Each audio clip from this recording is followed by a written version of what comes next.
and I got a lot of crap in the Bronx. I got a lot of this. Yo, what you looking at? Stupid head. It's not easy being married. I'm with you.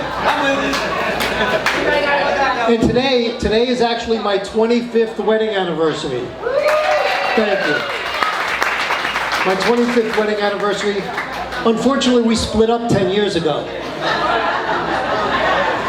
We tried everything. We really tried to make it work. We tried couples counseling, but that just helped us fight on a schedule. She said I shut down physically, he shuts down emotionally, and I'm like, that's what happens when you choke somebody. That's natural. But today, because it's our anniversary, she actually had the nerve to call me up. My wife, my ex-wife, calls me up and she says, hey honey, what did you get me? She still wants an anniversary gift. I mean, what do you get for the woman who's had enough? Right? She wanted something with a lot of diamonds, so I got her a deck of cards. I thought it was appropriate.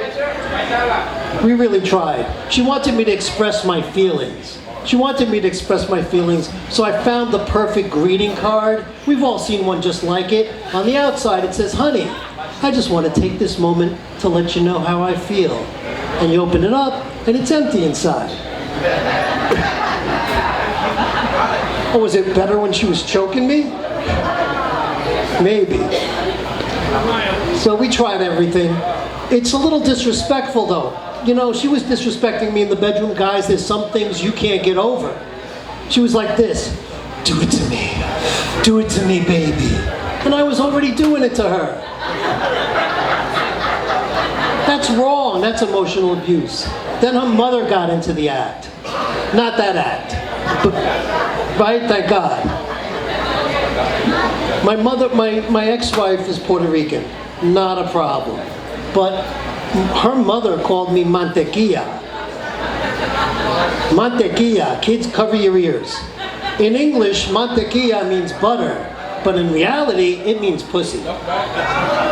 Oh, but I'm a man, I don't take that from anybody. So I called her infrequently. That's not even Spanish. Man, it was rough. I tell you, the only thing worse than being disrespected in the bedroom by your ex-wife, we've all heard about artificial intelligence, right? Artificial intelligence is making a lot of news. Guys, have you ever been standing at the automatic flushing urinal and it starts to flush while you're still standing there? Like you don't even register on the dick meter? I'm not saying that happened to me. Well, yeah, it totally happened to me. Totally happened to me. So, my name's Alan David. I am not Larry David's brother. No one is more disappointed than me. I could have made some bank. I also used to shave my head. But I didn't like the way people would assume, make judgments, stereotype. Guy like me shaves his head. People assume you're either racist or gay. Why can't I multitask? You know, just saying. I used to be Jewish, but I'm not Jewish anymore. They say if your mother is Jewish, that you're Jewish. That's the rule. But if your mother steals the bar mitzvah money and spends it on her married boyfriend, that's a get-out-of-Jew-free card. Yep, that's right. My ex-wife even said this. She said, I look so Jewish. And it didn't sound like a compliment. She was like, you sound Jewish, you look Jewish, you even sweat like a Jew. And then I got this opportunity to act as a rabbi. And she turns to me and she says, what makes you think you can act? I've been married to you for 10 years. That's rough.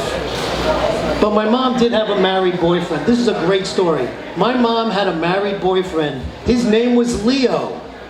But we had to call him Joe because he was married to a woman with children who lived on the same block as us. And he guys slept over our house more than half the time. He was like a stepfather to me.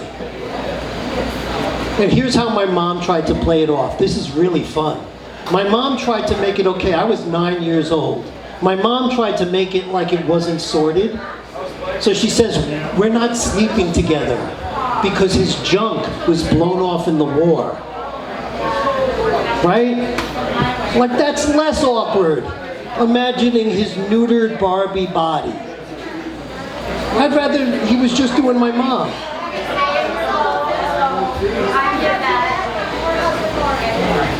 Oh well, I auditioned for Last Comic Standing. Do you guys remember that show? You ever see that? I auditioned for Last Comic Standing, but I wasn't good enough or bad enough to be on that show. And they'll put you on that show if you're bad. I lost him. Totally lost him. That's okay, thank you. I think she was talking to her husband.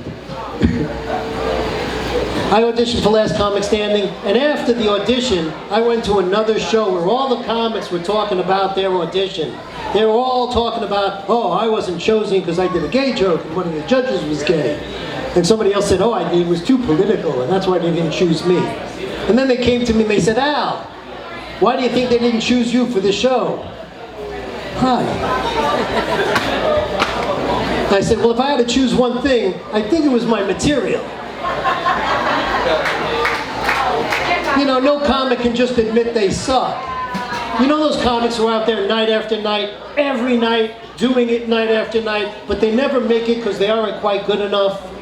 That's who I want to be. I think I got a shot. Thank you.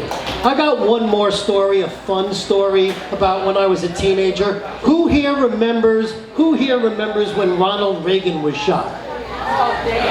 A couple of you remember this. The rest of you are fetuses.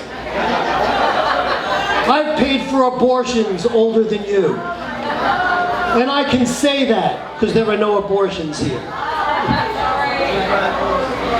But I was alive, I was a junior in high school, and I was tripping on LSD the day Ronald Reagan was shot. Tripping on acid the day Reagan was shot. And I was freaking out and hiding under the kitchen table. At that point, I didn't even know he'd been shot. It was just really good stuff. And here's how you know you don't want to do drugs. Sometimes. The phone rang, and my judgment was so messed up, I answered the phone. Hello? Hi, is Sandy there? Sandy. Hey, that's your mom. Is she home? No. Thank God. And then this woman came out of nowhere like it was casual conversation. Like it was nothing. She just came out of nowhere and said, oh, by the way, did you hear the president's been shot? The president's been shot. Oh my God, the president's been shot. I freaked out. It was like 9/11 for me. Because I forgot that in this country, we have a proud tradition of just shooting the president and getting on with our lives. Most countries, you shoot the president because you want to be president. Here, we do it to impress a girl. And she wasn't impressed. She wasn't into that guy, Jodie Foster. So anyway, you guys have been very attentive. Before I go, I just want to say, if there's anybody here who's too tired or drunk at the end of the night to fend off unwanted sexual advances, I'd like to offer you a ride home.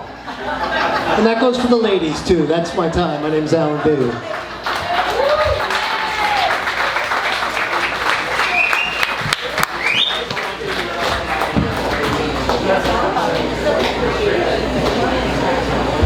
That's amazing. I love the bravery of a stand-up comedian.